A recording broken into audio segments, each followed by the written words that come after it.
Pakistan cricket board ने selection committee तहलील कर दी। Chairman PCB Mohsin Naqvi कुछ देर बाद प्रेस कॉन्फ्रेंस में नई सिलेक्शन कमेटी का ऐलान करेंगे।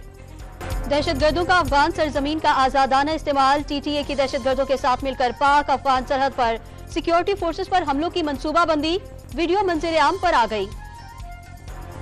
डीजी रेंजर्स सिंध की शहीद लेफ्टिनेंट कर्नल सैयद काशिफ अली की रिहाइश का आमद। अहले खाना से ताजियत। शहीद की कुर्बानी सुनहरे हरूफ से लिखी जाएगी। डीजी रेंजर्स की गुफ्तगू।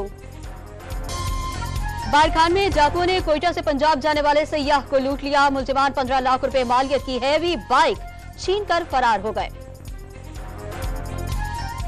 वजीर आजम ने इक्तिसादी राबता कमेटी दोबारा तश्कील दे दी। वजीर खजाना मोहम्मद औरंगजेब इक्तिसादी राबता कमेटी के चेयरमैन होंगे।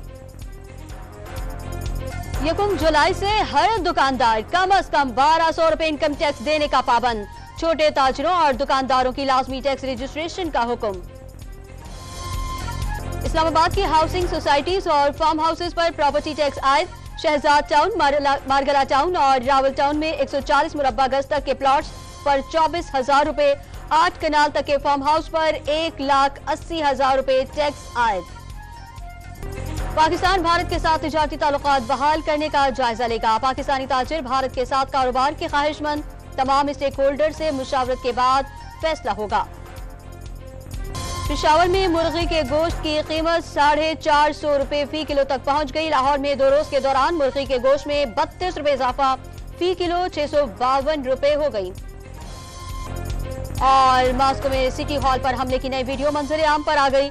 हमला आवरों का ताल्लुक ताजिकिस्तान से होने का दावा। टेलीग्राम के जरिए तमाम अफराद को कत्ल करने का टास्क मिला था।